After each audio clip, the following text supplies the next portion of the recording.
அன்னை தகவல் சேனலில் இன்றைக்கி என்ன பார்க்க போகிறோம் அப்படின்னா, district health society Thoothukudi district, அதாவது மாவட்ட சுகாதார சங்கம் தூத்துக்குடி மாவட்டத்தில் கான்ட்ராக்ட் பேசிஸில் வேலைக்கு ஆள் எடுக்கிறோம் அப்படின்னு சொல்லியிருக்காங்க. மொத்தம் எத்தனை போஸ்டிங் அப்படின்னா 25 போஸ்டிங்னு சொல்லியிருக்காங்க.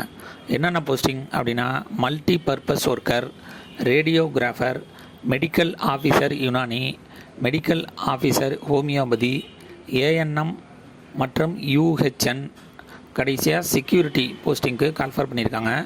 பிளேஸ் ஆஃப் போஸ்டிங் எங்கே அப்படின்னா தூத்துக்குடி அப்படின்னு சொல்லியிருக்காங்க.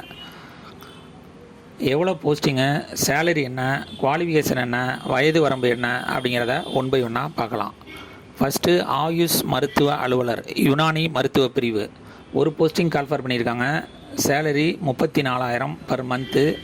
இளங்கலை மருத்துவ படிப்பு பியூஎம்எஸ் முடித்தவங்க இதுக்கு விண்ணப்பிக்கலாம் அப்படின்னு சொல்லியிருக்காங்க. செகண்டு மருத்துவ அலுவலர் ஹோமியோபதி மருத்துவ பிரிவு ஒரு போஸ்டிங் கால்ஃபர் பண்ணியிருக்காங்க. 34,000 சேலரி. பிஹெச்எம்எஸ் முடித்தவங்க இதுக்கு விண்ணப்பிக்கலாம் அப்படின்னு சொல்லியிருக்காங்க. மருத்துவ அலுவலர் ஹோமியோபதி மருத்துவ பிரிவு ஒரு போஸ்டிங் கால்ஃபர் பண்ணியிருக்காங்க. 34,000 சேலரி. பிஹெச்எம்எஸ் முடித்தவங்க இதுக்கு விண்ணப்பிக்கலாம் அப்படின்னு சொல்லியிருக்காங்க. இந்த முதல் 3 பிரிவுக்கும் அதிகபட்சம் 59 வயசு இருக்கிறவங்க வரலும் இதுக்கு விண்ணப்பிக்கலாம் அப்படின்னு சொல்லியிருக்காங்க. 4வது நுண்கதிர் வீச்சாளர் 4 போஸ்டிங் கால்ஃபர் பண்ணியிருக்காங்க. மாத சம்பளம் 10,000. 12th முடித்தவங்க மற்றும் ரேடியோலஜிக்கல் அசிஸ்டண்ட் சர்டிஃபிகேட் வச்சுருக்கவங்க இதுக்கு விண்ணப்பிக்கலாம் அப்படின்னு சொல்லியிருக்காங்க. எஸ்சி/எஸ்டி பிரிவினராக இருந்தாங்க அப்படின்னா அவங்களுக்கு அதிகபட்சம் 37 வயசு இருக்கிறவங்க வரலும் விண்ணப்பிக்கலாம் அப்படின்னு சொல்லியிருக்காங்க.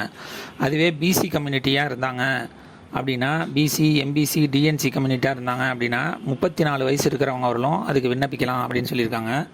ஓசி கம்யூனிட்டியாக இருந்தாங்க அப்படின்னா அவங்களுக்கு 32 வயசு வரலும் விண்ணப்பிக்கலாம் அப்படின்னு சொல்லியிருக்காங்க. பல்நோக்கு பணியாளர் 7 போஸ்டிங் கால்ஃபர் பண்ணியிருக்காங்க. நாள் ஒன்றுக்கு 300 ரூபா தினக்கூலி அப்படின்னு சொல்லியிருக்காங்க. அதே மாதிரி பல்நோக்கு பணியாளர் ஆயுர்வேத மருத்துவ பிரிவுக்கு 2 போஸ்டிங் கால்ஃபர் பண்ணியிருக்காங்க.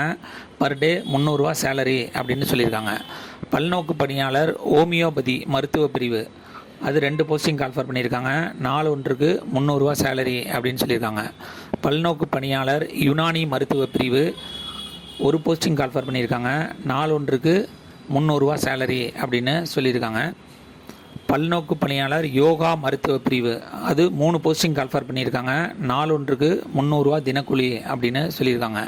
இந்த போஸ்டிங்கெல்லாம் தமிழில் எழுத படிக்க தெரிந்திருக்க வேண்டும் அப்படின்னு சொல்லியிருக்காங்க.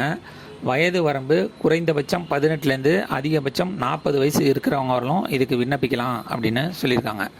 10வது ஏஎன்எம் மற்றும் யூஹெச்என் 2 போஸ்டிங் கால்ஃபர் பண்ணியிருக்காங்க.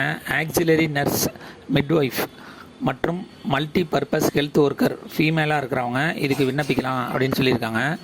வயது வரம்பு ஓசி கேண்டிடேட்டுக்கு 32 வயசு சொல்லியிருக்காங்க. பிசி, எம்பிசி, டிஎன்சிக்கு 34 வயசு இருக்கிறவங்க வரலும் விண்ணப்பிக்கலாம் அப்படின்னு சொல்லியிருக்காங்க.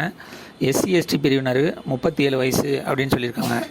சேலரி 14,000 அப்படின்னு சொல்லியிருக்காங்க. கடைசியாக காவலர் ஒரு போஸ்டிங் கால்ஃபர் பண்ணியிருக்காங்க. மாத சம்பளம் 8,500. தமிழில் எழுத படிக்க தெரிந்திருக்க வேண்டும். குறைந்தபட்சம் வயது 18லேருந்து 40 வயசு இருக்கிறவங்க இதுக்கு விண்ணப்பிக்கலாம் அப்படின்னு சொல்லியிருக்காங்க. நிபந்தனைகள் அப்படின்னு போட்டு, இந்த பணி முற்றிலும் தற்காலிகமானது, எந்த ஒரு காலத்திலும் பணி நிரந்தரம் செய்யப்பட மாட்டாது, தேர்வு செய்யப்படும் நிலையில் மாத பணி நியமனத்தை ஒப்பந்த பத்திரம் அளிக்க வேண்டும். 4 காலி பணியிடங்களின் எண்ணிக்கை மாறுதலுக்கு உட்பட்டது. 5 இந்த நியமனம் சுகாதாரம் மற்றும் குடும்ப நல வெளியிட்டுள்ள அரசு ஆணைக்குட்பட்டது அப்படின்னு சொல்லியிருக்காங்க. டிஸ்கிரிப்ஷனில் அப்ளிகேஷன் ஃபார்ம் லிங்க் கொடுத்துருக்கேன். விண்ணப்பம் அனுப்ப வேண்டிய முகவரி நிர்வாக செயலாளர், மாவட்ட நலவாழ்வு சங்கம், மாவட்ட சுகாதார அலுவலர், மாவட்ட சுகாதார அலுவலகம், மாப்பிள்ளையூரணி ஆரம்ப சுகாதார வளாகம், தூத்துக்குடி 628002 அப்படிங்கிற அட்ரஸுக்கு அனுப்பணும் அப்படின்னு சொல்லியிருக்காங்க. என்னைக்குள்ளே அப்படின்னா 30/9/2024 மாலை 5 மணிக்குள்ளே கிடைக்கணும் அப்படின்னு சொல்லியிருக்காங்க. விண்ணப்பித்து வெற்றி பெற்று பணியில் சேர்க. நன்றி, வணக்கம்.